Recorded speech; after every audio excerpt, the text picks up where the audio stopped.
Thursday, December 31st, 2015. Derek Davis here with Rob Vino, sportsbettingtoday.us and Rob Vino Sports.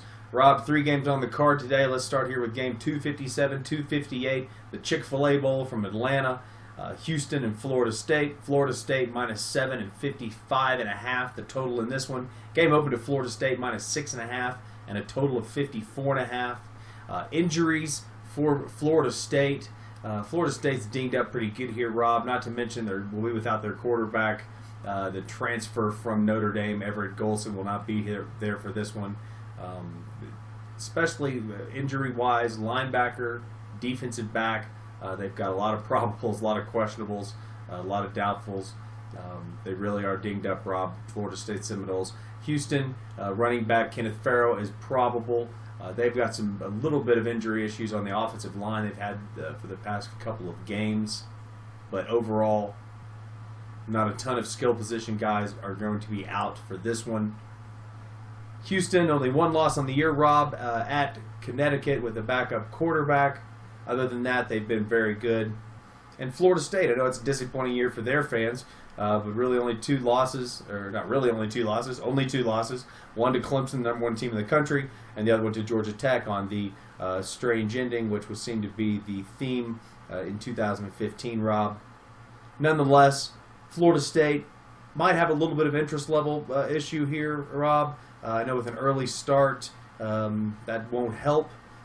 Houston, more than just glad to be here. This is always a big game, or definitely a big game for them when they get to take on a team like Florida State.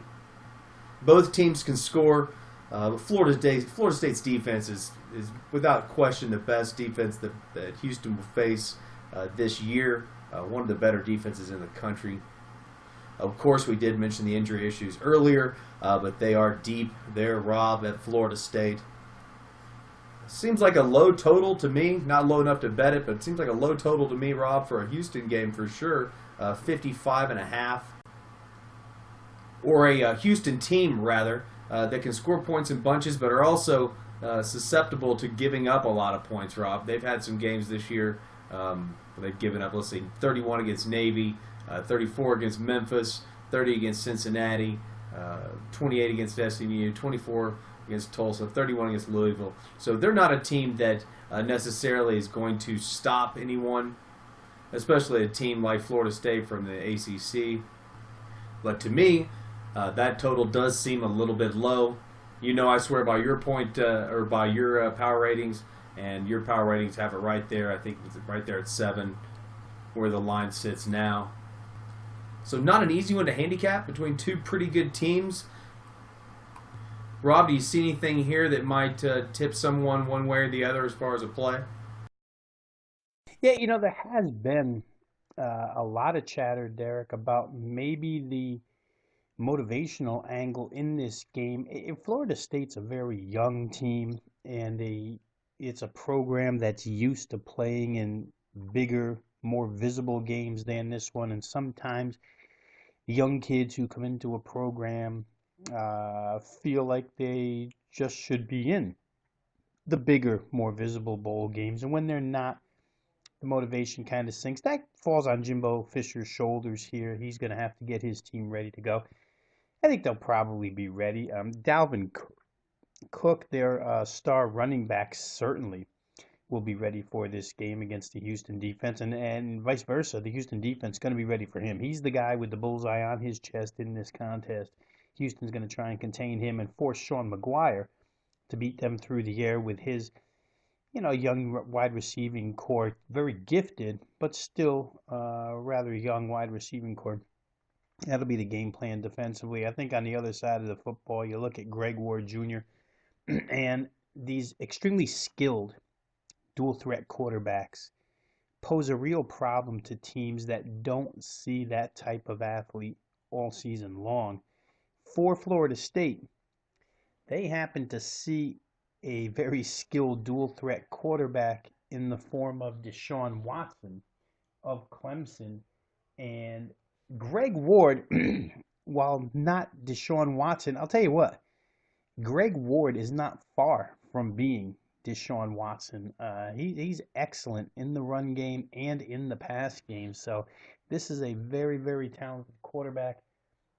Clemson against Florida State went for 512 yards against this Florida State defense. Now, I know the overall numbers, season-long numbers, indicate that Florida State's one of your better defensive teams in the league, but it's always about in the country, excuse me, not the league, but in the country, and it's always about matchups. And this particular matchup with Greg Ward Jr.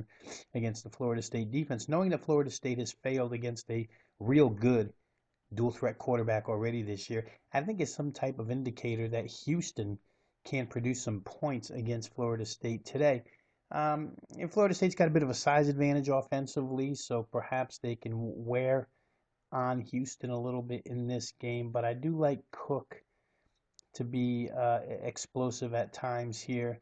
While they don't have Everett Golson at quarterback in this contest, Derek, the Seminoles have gone with McGuire quite a bit this year, and they have no reservations about going with him here today.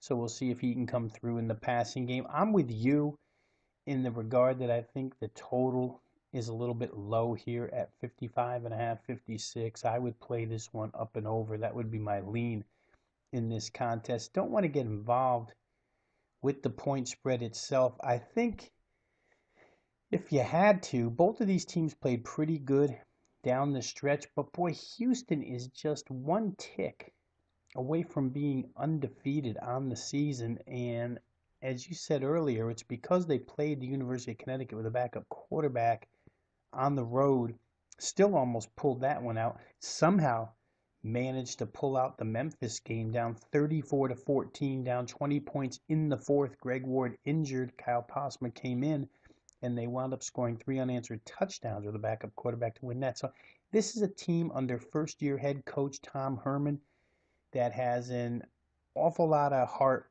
awful lot of desire.